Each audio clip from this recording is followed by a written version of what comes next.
دشمنان زیارات کو جلد از جلد نیست و نابود نہیں کرتا۔ زمزم، یہی دو تحفے تو مشہور ہیں، مدینے کی کھجور، مکے کا زمزم۔ اور ہر ایک کو پتا ہے کہ زمزم ایک پانی کے چشمے کا نام، جہاں سے اتنا پانی نکلا کہ آج تک مسلمان وہ پانی استعمال کر رہے ہیں۔ مگر یہ پانی کا چشمہ جاری کب ہوا تھا؟ جب جناب اسماعیل نے پیاس کے عالم میں اپنی ایڑیوں کو رگڑا تھا۔ نہیں، ذرا اس سے پہلے چلیے۔ زمزم خاص حضرت اسماعیل کے لیے جاری کیا گیا۔ روز ازل سے لکھا تھا کہ یہ زمزم کا کنواں اولاد اسماعیل کے لیے۔ جب جناب ہاجرہ نے مکے میں رہنے کے لیے پہلے قبیلے کو اجازت دی تھی، اس زمانے میں تو پورے عرب میں خانہ بدوش تھے، کہیں نہیں رہتے تھے، جہاں پانی نظر آتا تھا وہاں اتر جاتے تھے، جب پانی ختم ہو گیا آگے بڑھتے تھے۔ تو وہ عرب کا قبیلہ بنو جرہم جو سینکڑوں بار یہاں سے گزرا تھا، اس بار جو گزرا تو اسے پانی نظر آ گیا۔ اب پانی جب نظر آیا تو قریب میں جناب ہاجرہ نظر آ گیا۔ پانی کے قریب جو بیٹھا یہ پانی اس کی ملکیت۔ کہا کہ آپ ہم کو اجازت دے رہی ہیں کہ ہم یہاں پہ رہیں؟ تا اجازت ہے، لیکن پانی کی ملکیت ہمیشہ ہماری رہے گی، کیونکہ یہ روز عدل حضرت اسماعیل اور اولاد اسماعیل کے لیے اللہ نے جاری کیا۔ لیکن کیا زمزم جناب ہاجرہ کو ویسے ہی مل گیا؟ نہیں، تاریخوں میں یہی تو لکھا ہے نا کہ حضرت ابراہیم اپنی بیوی ہاجرہ اور بیٹے اسماعیل کو لے کے آتے ہیں، مکے میں وہاں پہ بٹھاتے ہیں جہاں پہ آج زمزم کا کنواں، اور ایک بار واپس چلتے ہیں۔ اس وقت تک جناب ہاجرہ کو یہ نہیں پتا کہ میرا شوہر مجھے چھوڑ کے جائے، وہ تو سمجھی کہ ایک سفر ہے، شوہر کے ساتھ آئی ہوں، شوہر کے ساتھ جاؤں۔ جب دیکھا کہ میرا شوہر اکیلا چھوڑ کے جا رہا، گھبرا گئی، اس لیے کہ آدم نہ آدمزاد، اس وقت وہاں نہ کوئی شہر تھا، نہ کوئی عمارت تھی، نہ کوئی درخت تھا، نہ کوئی سبزہ تھا۔ خود حضرت ابراہیم کا قول قرآن میں موجود، رب انی اسکنت من ذریتی بواد غیر ذی زرع، خدا بندہ میں اپنی اولاد کو وہاں چھوڑ کے جا رہا ہوں جہاں گھاس کی ایک پتی بھی نہیں اگتی۔ تو ہاجرہ نے دیکھا میں اکیلی عورت، تنہا، گھر سے کبھی باہر نہ نکلی، آج اس جنگل میں، صحرا میں، بیابان میں مجھے بٹھایا جا رہا، میرا شوہر واپس جا رہا۔ گھبرا کے کہا، اے خلیل خدا، آپ مجھے یہاں چھوڑ کے اکیلا چھوڑ کے کیوں جا رہے ہیں؟ کہا حکم خدا سے۔ اللہ اللہ، کیا ایمان تھا جناب ہاجرہ کا، بس جہاں حکم خدا کا نام سنا کے کوئی سوال نہیں کیا۔ ہم سے آ کے لوگ کہتے مولانا داڑھی کیوں رکھے، اس کا فائدہ کیا؟ اگر ہم نے کہہ دیا حکم خدا، یہ نہیں چلے گا، کوئی سائنسی فائدہ بتائیے، کوئی جوزف، کوئی پیٹر، کوئی عصمت، کوئی ایسی بات کہے جس سے داڑھی کا فائدہ ہو تو ہم رکھیں گے۔ رسول اللہ کہیں تو رسول اللہ کی بات کا کوئی اثر نہیں۔ جناب ہاجرہ نے صرف ایک جملہ سنا حکم خدا سے، آگے نہ کوئی اعتراض نہ کوئی سوال، وہیں بیٹھ گئی، جو پانی کی ایک مشق سی ختم ہو گئی۔ ماں بہرحال ماں ہے، چنانچہ جب دیکھا میرا اسماعیل پیاس سے ایڑیاں رگڑ رہا، میں آپ کو بہت اہم نتیجے تک لے جانا چاہتا ہوں، لیکن ضمناً ایک اور اہم پیغام دینا چاہتا ہوں، اور وہ یہ کہ جب بیٹے کو پیاس سے تڑپتے دیکھا، چاروں طرف نگاہ ڈالی، پانی کہیں سے نظر آئے، اور آدمی جب کوئی چیز ڈھونڈتا ہے اونچی جگہ پہ جاتا، قریب میں ایک پہاڑی صفا ہے، دوسری پہاڑی مروہ، ہر ایک کو معلوم۔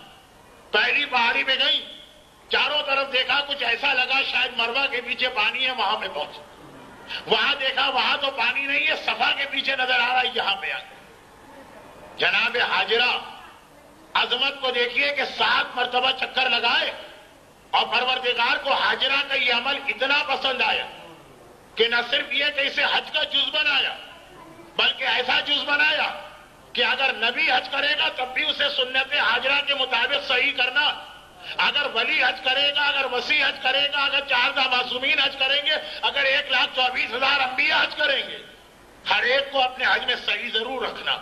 جناب ہاجرہ کی یادگار 7 مرتبہ، جو ماں اپنی اولاد کی پیاس کو دیکھ کے اس 2 پہاڑیوں کے بیچ میں چلی، اور آخر میں جب 7ویں مرتبہ مروہ پہاڑی پہ پہنچی تو دیکھا کہ جہاں پہ اسماعیل لیٹے تھے، اسماعیل کے ایڑیاں رگڑنے سے پانی کا چشمہ جاری ہوا۔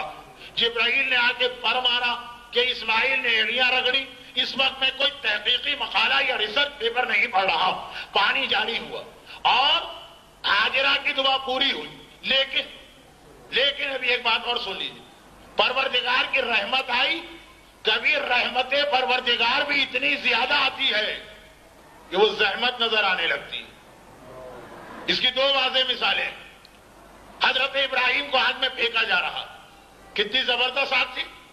ایک بار خدا نے کہا یا نارو کونی بردا، اے آگ ٹھنڈی پڑ جا. یہ روایتوں میں ہے کہ خدا نے کہا ٹھنڈی ہو جا تو وہ آگ اتنی ٹھنڈی ہوئی، اتنی ٹھنڈی ہوئی، اتنی ٹھنڈی ہوئی کہ الٹا یہ ڈر ہو گیا کہ ٹھنڈک کی وجہ سے کہیں ابراہیم نہ مر جائے. سردی سے بھی لوگ مرا کرتے ہیں، کینیڈا کے اندر جا کے دیکھیے گا. اتنی زیادہ رحمت پروردگار کہ خدا کو کہنا پڑا یا نارو کونی بردا، ٹھنڈی تو ہو لیکن بہت زیادہ ٹھنڈی نہ ہو. سلامن علی ابراہیم، ابراہیم کے لیے سلامتی والی ٹھنڈک لے کے آؤ. اتنی رحمت آئی کہ گھبرا گئے فرشتے کہ ابراہیم نہ مر جائے رحمت کی وجہ سے. اور دوسرا واقعہ یہاں کا، اسماعیل کے لیے پانی چاہیے تھا. پانی نکلا اور اتنا نکلا کہ حاجرہ ڈری ایسا نہ ہو میرا بیٹا پانی میں ڈوب کے مر جائے. گھبرا کے کہا زام، جس کے معنی رک جا. اتنی زیادہ رحمت آئی کہ حاجرہ کو روکنا پڑا. زمزم، اس کا نام ہی زمزم ہو گیا. اب آئیے یہاں پہ تین چھوٹی چھوٹی باتیں سنی. یہ زمزم اسماعیل کے لیے تھا اور اسماعیل کی برکت سے جاری ہوا، لیکن ملا اس وقت تک نہیں جب تک کہ حاجرہ نے صفا اور مروہ میں 7 چکر نہ لگا. اے خدا جب دینا تھا تو پہلے ہی دے دیتا. اتنی زحمت اٹھا کے کوئی حج پر عمرے پہ جانے والا اس سے پوچھئے عمرے میں اور کسی حد تک حج میں بھی خانہ کعبہ کے 7 چکر لگانا مشکل نہیں ہے. مشکل ترین عبادت جس میں تکلیف اور زحمت ہوتی ہے وہ صفا اور مروہ کی صحیح ہے. اے خدا اگر دینا ہی تھا تو پہلے ہی دے دیتا. ایک عورت کو، وہ بھی ایک پریشان حال خستہ تن سفر کی تھکی ہوئی عورت، 7 چکر لگوا کے پھر کیوں دیا؟ دینا تو شروع میں دے دیتا. کہا نہیں، یہ بتانا تھا کہ میں دعا قبول کرتا ہوں لیکن بغیر کوشش کے حاجرہ کی دعا بھی قبول نہیں کرتا ہوں. تو تمہاری کیا حیثیت؟ جو دینا ہے کسی کو، جو اس کے لیے پہلے دن سے لکھا ہے مقدر میں، وہ بھی نہیں دیتا جب تک کہ وہ کوشش نہیں کرے. اب وہ جملہ جو میں آخر میں کہنے والا تھا ابھی کہہ دوں، ہو سکتا ہے کہ آخر میں وقت ہی نہ بچے. حاجرہ ضعیف، کمزور، ماں پیاسی بھوکی، پانی اس کی دعا پہ جاری ہونا ہے، لیکن کہا اسے بھی کوشش کرنا ہوگی. اس کے بغیر جو تمہارے لیے میں نے لکھا ہے مقدر میں وہ بھی نہیں ملے. تو کیا بات، ہر دعا کے لیے یہ بات ہم اور آپ جانتے ہیں. تو ہماری جو سب سے اہم دعا ہے ظہور امام کی، اس کے لیے ہم نے کوئی کوشش کی صفا اور مروہ کی طرح سے؟ جب تک کہ آپ ظہور امام کے لیے بھی صحیح نہیں کریں گے، بے شک دعائیں مانگتے رہیے لیکن ظہور نہیں ہوگا. زمزم کا کنواں گواہی دے رہا، جو پروردگار نے روز ازل سے لکھا ہونا ہے جاری نہیں کیا جائے گا جب تک کہ پہلے صحیح اور کوشش نہیں ہوگی. پروردگار نے روز ازل سے لکھا ہے کہ آخری امام کو اس دنیا میں ظاہر ہونا ہے، مگر ظاہر نہیں ہوگا جب تک کہ حاجرہ کے چاہنے اور ماننے والے حاجرہ کی طرح اس دعا کے لیے کوشش نہ کریں. اور ایک بات اور سنی، دعا میں خدا یہ ضرور دیکھتا ہے کہ ہم کو کوشش کر رہے ہیں کہ نہیں کر رہے ہیں. کاہل و لاپرواہ آدمی کی دعا اللہ قبول نہیں کرتا. کوئی کوشش نہ کرنا دلیل اس بات کی ہے کہ آپ کاہل ہیں یا آپ لاپرواہ. لیکن ایک بات سنیے کہ پھر جتنا آپ مانگتے ہیں، اگر آپ نے کوشش کی تو اللہ اتنا نہیں دیتا. پھر اللہ اتنا دیتا ہے بغیر حساب، کوئی اس کا حساب ہی نہیں رکھ سکتا. سنیے، حاجرہ اپنے اسماعیل کے لیے کتنا پانی مانگ رہی تھی؟ بس اتنا، 1 گلاس مانگا ہوگا. چلے احتیاطاً کہ شاید بعد میں ضرورت پڑے، ایک مشک مانگی ہوگی، ایک ٹنکی مانگی ہوگی، ایک ٹینک مانگا ہوگا.